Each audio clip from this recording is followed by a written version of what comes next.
At sa mga kaibigan natin, maraming salamat po sa inyong patuloy na suporta at panonood sa ating mga videos.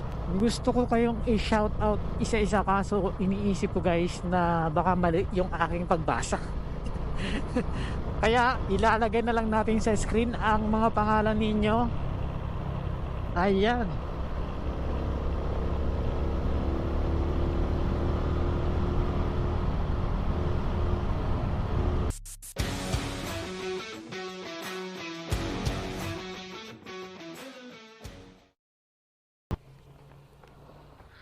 Good day guys. Sa mga nagtatanong ng ating odometer kung nasa ilan na ba, ayan guys, oh, nasa 9,018.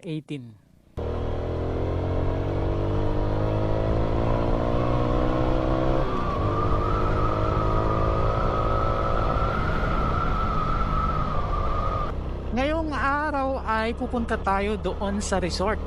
Isa sa resort na kilala din dito sa Masbate ay ang Jelan Resort. At habang bumibiyahe tayo papunta doon guys, ay pag-uusapan naman natin kung kumusta ba ang handling ng ating XRM 125. So syempre, para sa mga baguhan at nagbabalak na kumuha ng ganitong motor, ay minsan naiisip din nila or natin din dati, di ba, kung kumusta bang gamitin or komportable bang i-drive ang XRM 125.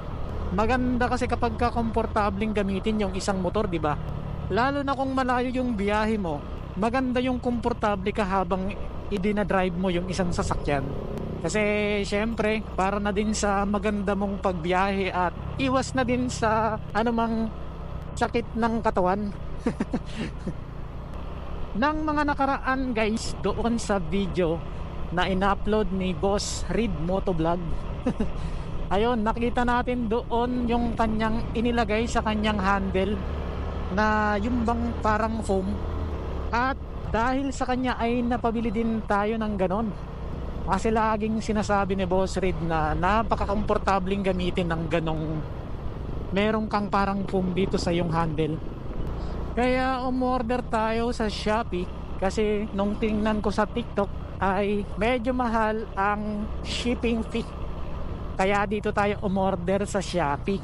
So dahil meron tayong discount at meron tayong mga coins, mga ganon, medyo naka-discount tayo. Yung pair na niya guys ay nasa 50 pesos lang. At nung sinubukan natin itong gamitin dito sa ating XRM, linagyan natin ito, ayan, no? Saktong sakto. At saka napakadali lang ikabit dito guys. Yung ibang nakikita kong video ay nilalagyan nila ng sabon para medyo madulas nga yung pagkabit dito. Pero okay naman din kahit na tubig lang, kasi yun yung ginawa ko.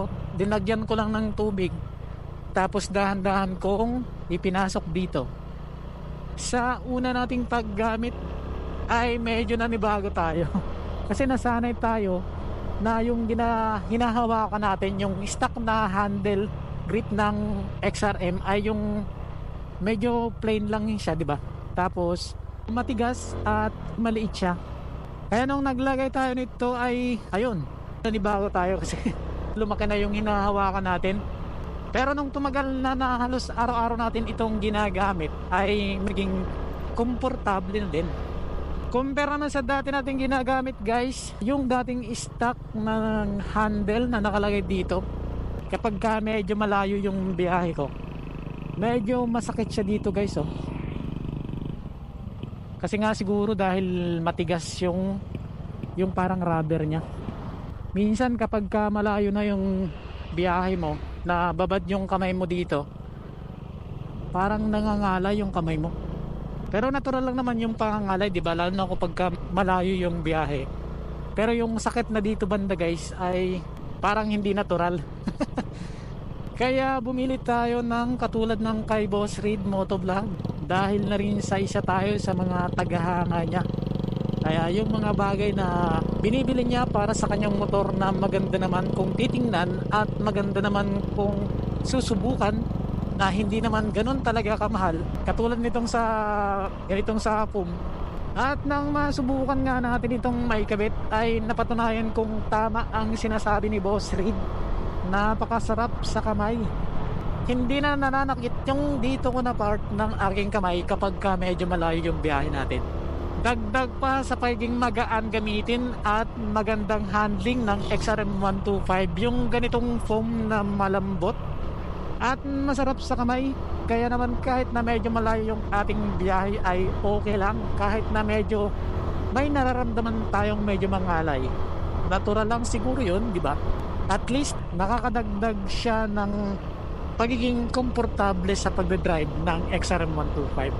Universal naman pala ito guys, no? Kasi yung kay Boss Red na ginamit niya ay sa kanyang is VT650 at kasya naman doon. At ganun din dito sa ating XRM125 na kasya naman. Yung resort na pupuntahan natin ay medyo malapit lang dito sa city. Pero hindi pa ako nakakarating dito, kaya hindi ko alam kung saan banda. Ito na yung papasok doon. Yung kurbada dito. Ang sarap bumangking. Minsan guys, sa ating pagdadrive ng XRM, mayroon tayong nararamdaman minsan na parang medyo naglalak yung kanyang manubela. Yung ibig kong sabihin ay yung medyo parang may sabit siya ng konti. Kapag ka sinasagad natin yung ating manubela dito sa kaliwa at sinasagad natin dito rin sa kanan, yung pagbalik natin ng manubela ay parang medyo may sabit ng konti. Hindi naman parang medyo matigas ng konti, parang ganun siya. May ganun din ba kayong experience guys sa inyong mga manubela? Kaya yun yung naiisip ko din na baka yun yung dahilan noon parang flat yung pakiramdam ko sa aking gulong kapag ka nangungurbada ko, or kapag ka minsan na lumiliko ako. Na obserbahan ko guys na baka yun yung dahilan. Kaya yung ginagawa ko kapag ka ibinaling ko siya dito sa kanan bago ko siya gamitin ay parang binabalik-balik ko siya, ganon. Babalik-balik ko siya. Ganon din dito sa kaliwa, dito sa kanan. Para parang matanggal yung parang kapit niya dito sa dulo kapag ka sinasagad mo yung manubela. At ayun ay mawawala naman. Mabuti naman kasi minsan yun yung inaalala natin na baka mag-lock. Pero sabi ng ibang kaibigan natin ay hindi naman daw, baka may mga buhangin lang, parang ganon. Malayo kasi yung biyahe natin. Kapag pagbalik natin tinitingnan ko, ganon siya. Kaya nga sabi ko baka dahil lang doon sa yung parang may parang dumi-dumi lang, kaya ganon. Sa kakapanood natin kay Boss Reed, yung iba ay nagsasabi na kabusis daw natin si Boss Reed. Pagka nanonood ka kasi ng vlog ni Boss Reed, para kang sumasakay din sa kanya, no? Yung bang kapag lalo na kapag yung ginagamit ni Boss Reed ay yung kanyang Z1000, ako parang nakaangka sa kanya kapag pumapatakbo siya. At dahil sa matagal na rin tayong nanonood na mga vlog ni Boss Reed, kapag nagre-relax ka, ang sarap manood ng kanyang vlog, di ba?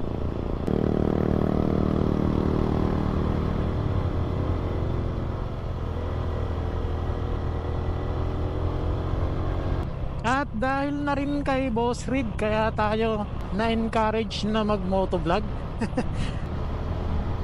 Nakaka-inspire din kasi siyang gayahin, no? Yung paraan niya ng pag-vlog at yung paraan niya ng pakikitungo sa kanyang mga subscribers. Ang bait. Bagaman hindi ko pa siya kilala ng personal talaga, pero base sa aking napapanood sa kanyang mga video, parang napakabait niyang tao, di ba?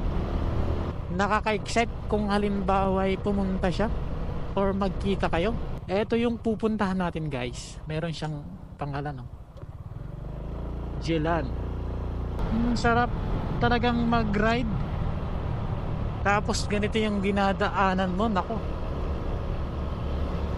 Ang ganda ng paligid, tapos napakaluwag pa ng daan. Ayun, mayroon na akong nakikitang sign. Eto ba? Ayun. Eto nga.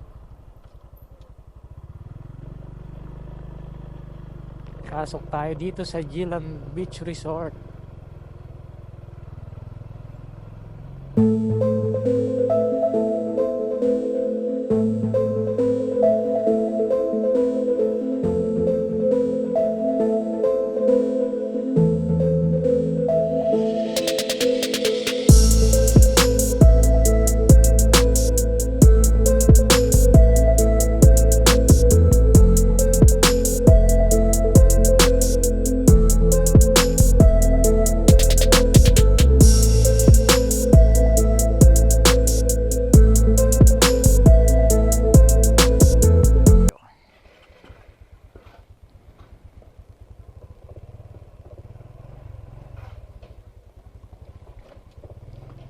lang kasi nabutan tayo ng ulan. Hindi tayo nakapag-video ng maayos dahil sa umulan dito guys. Pero solid pala doon.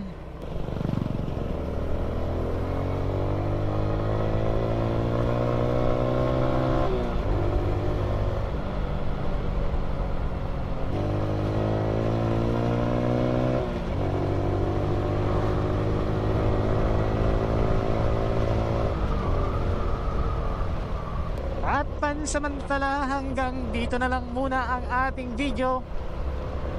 Maraming salamat sa inyong panonood. Hanggang sa susunod pa nating mga video. Ride safe always. This is Nel Ride Moto. Thank you.